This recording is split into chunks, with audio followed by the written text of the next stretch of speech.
নমস্কাৰ বন্ধু বান্ধৱীসকল, স্বাগতম জনাইছোঁ আৰ্টেক আছাম জুনিয়ৰ চেনেললৈ। আজি পুনৰ আপোনালোকৰ বাবে এটা ভাল খবৰ লৈ আহিছে যে ITBP বিভাগৰ ফালৰ পৰা কিন্তু বহুতকেইটা পদ মুকলি কৰি দিয়া হৈছে, য'ত আপোনালোকে চাকৰিৰ বাবে আবেদন কৰিব পাৰিব। এই পদসমূহ থাৰ্ড গ্ৰেড আৰু ফ'ৰ্থ গ্ৰেডৰ চাকৰি হয়। ইয়াতে আপোনালোকে প্ৰথমতে চেলাৰী আপোনাৰ 25,500 টকাৰ পৰা আৰম্ভণি হ'ব। তো আপোনালোকে ইয়াৰ বাবে আবেদনসমূহ কৰি ল'ব পাৰিব। ইয়াতে কোনো পৰীক্ষা দিব নালাগে, ন' এক্সাম ইয়াতে দেখাই পাইছে।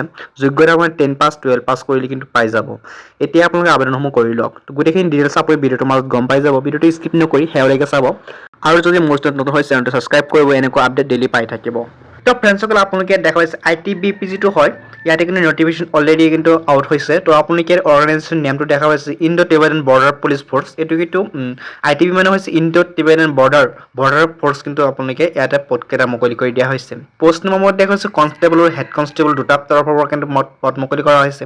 আৰু নাম্বাৰ অফ ভেকেঞ্চিজ আপোনালোকে 51টা ভেকেঞ্চি আপোনালোকে ইয়াত দেখা পাইছে। লগতে আপোনালোকে যদি এডুকেশ্যন কোৱালিফিকেশ্যনটো ইয়াতে চাই, 10 পাছ 12 পাছ ITI ডিপ্ল'মা এইকেইটা আপোনালোকৰ কোৱালিফিকেশ্যন থাকিব লাগিব, তেতিয়া আপোনালোকে ইয়াতে পদত আবেদন কৰিব পাৰিব। অফিচিয়েল ৱেবছাইটটো আপোনালোকে দেখা পাইছে ITBPpolice.nic.in। এই ৱেবছাইটত গৈ আপোনালোকে আবেদন কৰিব লাগিব, অন্যথা মই ডিছক্ৰিপশ্যনত লিংকটো পাই যাব। আৰু মোডটো যিটো হ'ব এইটো অনলাইন যোগে আবেদন কৰিব লাগিব। কোনটো পোষ্টত কিমানটা পদ মুকলি হৈছে আপুনি ইয়াত চাব পাৰিছে। হেড কনষ্টেবল যিটো হয় মটৰ মেকানিক, ইয়াতে 7টা পোষ্ট মুকলি কৰি দিয়া হৈছে। আৰু কনষ্টেবল যিটো হয় মটৰ মেকানিক, এইটো 44টা পোষ্ট ইয়াতে মুকলি কৰা হৈছে। এডুকেশ্যন কোৱালিফিকেশ্যন আপোনালোকে ইয়াতে চাব পাৰিছে। হেড কনষ্টেবল যিটো হয় মটৰ মেকানিক, এইটো আপোনালোকে 12 পাছ কৰিব লাগিব, 10 পাছ 12 পাছ হ'ব লাগিব এইটো, from recognize board or institution. তো আপোনালোকে দেখা পাইছে। আৰু লগতে আপোনালোকে যদি কনষ্টেবল যিটো হয় মটৰ মেকানিক, ইয়াতে আপোনালোকে মেট্ৰিকুলেশ্যন অৰ 10 ক্লাছ পাছ অৰ্থাৎ 10 পাছটো কৰিব লাগিব আপোনালোকৰ। এতিয়া যদি আমি চেলাৰীটো চাওঁ, চেলাৰীটো আপুনি দেখিছে হেড কনষ্টেবল যিটো হয় মটৰ মেকানিক, ইয়াতে 25,500 টকাৰ পৰা আৰম্ভণি হ'ব আৰু 81,100 টকালৈকে আপুনি প্ৰত্যেক মাহত লাভ কৰিব।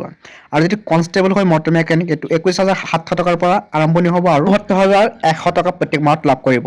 লগতে আপুনি এজ লিমিটটো দেখা পাইছে ইয়াতে। হেড কনষ্টেবল যিটো হয় মটৰ মেকানিক, এইটো 18 বছৰৰ পৰা 25 বছৰ হ'ব লাগিব।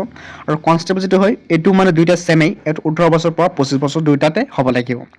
লগতে আপুনি এপ্লিকেশ্যন যিটো ফি দেখা পাইছে ফিজ, ইয়াতে আপোনাক দেখা পাইছে SC ST x servicemen candidate কোনো ধৰণৰ টকা বা পে' কৰিব নালাগে ইয়াতে এপ্লাই কৰোঁতে।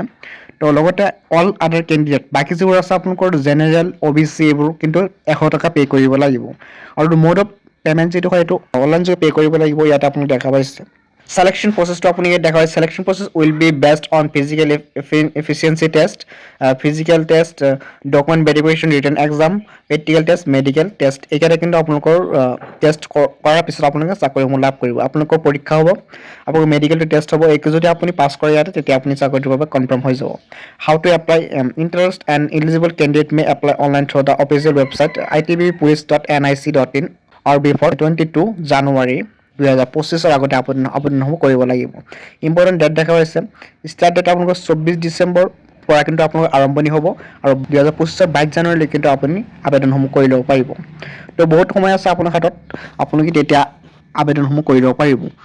ভিডিঅ'ত কিবা অসুবিধা পালে কমেণ্টত জনাব আৰু লগতে মোৰ চেনেলটো হয় চেনেলটো ছাবস্ক্ৰাইব কৰিব, লগতে আপোনাৰ বন্ধু বান্ধৱীকৈ ভিডিঅ'টো শ্বেয়াৰ কৰি দিব, যাতে এই আপডেটসমূহৰ বিষয়ে সিহঁতে গম পায়। তো আপোনালোকে আবেদনসমূহ কৰি ল'ব পাৰিব।